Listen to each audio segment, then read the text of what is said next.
off to a really good start. Hello, and welcome back to another video. So today I have kind of a weird project in the works. This is my old coffee table. And if you don't know the story behind this table, it is made out of 2 IKEA boxes that I found on the side of the street and a glass tabletop that I also found on the side of the road. I did this coffee table temporarily when I moved in, and then it didn't become temporary. I just never got rid of it. I just got a new coffee table. I'm gonna swap it out, but I wanna find a function for both of these boxes, and then eventually I'm going to figure out something for the coffee table top. We've all seen the tile cubes, you know, they look like this. We've all seen them. I want to kind of do a play on that. The sides of these boxes open, and I have a vision for one of them to be tiled and painted to look like a dice, and then one of them to be tiled so that the top can be a chessboard, and then I can store all of my games in it and my chessboard pieces and all of that. So let's exchange out this coffee table and get started. I have a mix match of tile here that I want to use. This is all scrap tile from the Rebuilding Center in Portland, which is basically a place where people can donate material, and I picked up a bunch of this tile a while ago, and this is what I have left over from another project that I did. So I'd really like to use it up.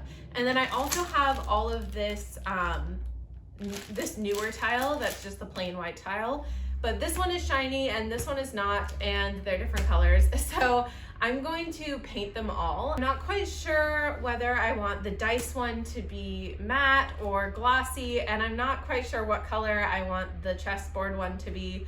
So I'm just gonna think about it for a second and organize how much tile I'm gonna need. I decided to start by drawing out my ideas, which is not something that I would usually do.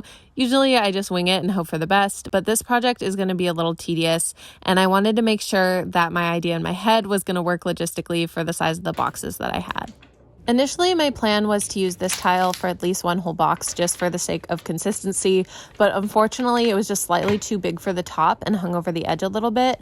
But this scrap tile from the Rebuilding Center was perfect, so I decided to use that for the top of both boxes and then the other tile for the sides.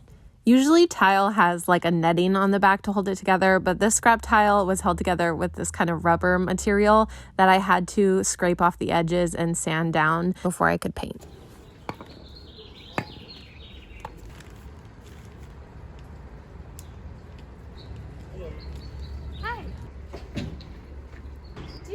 If I spray paint under the covered area? Okay, sweet. Thank you.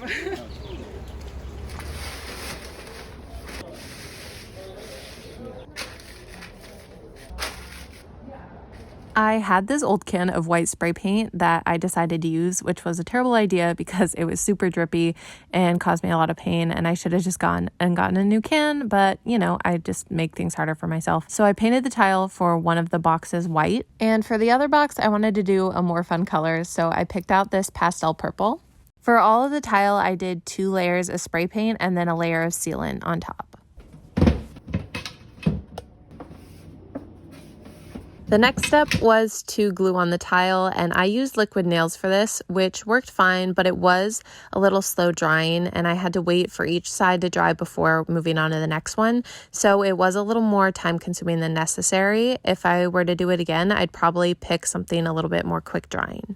While that last little bit dries, I need to figure out what I'm gonna do to paint the dots on it for the dice.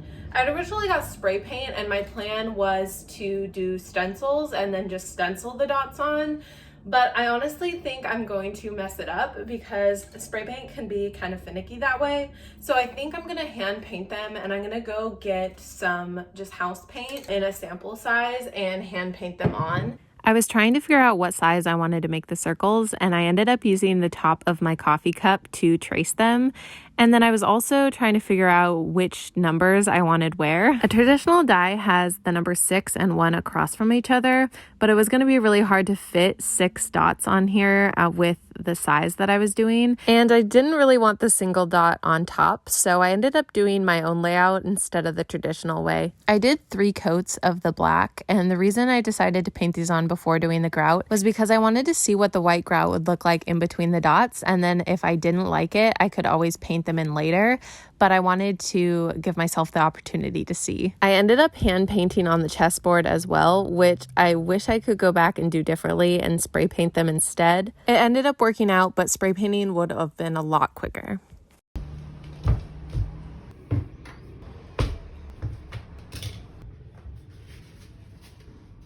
Before doing the grout, I did do another full layer of the spray sealant, but I was still worried how the paint was going to hold up. The spray paint held up fine, but the house paint did chip a little, so I had to do some touch-ups afterwards.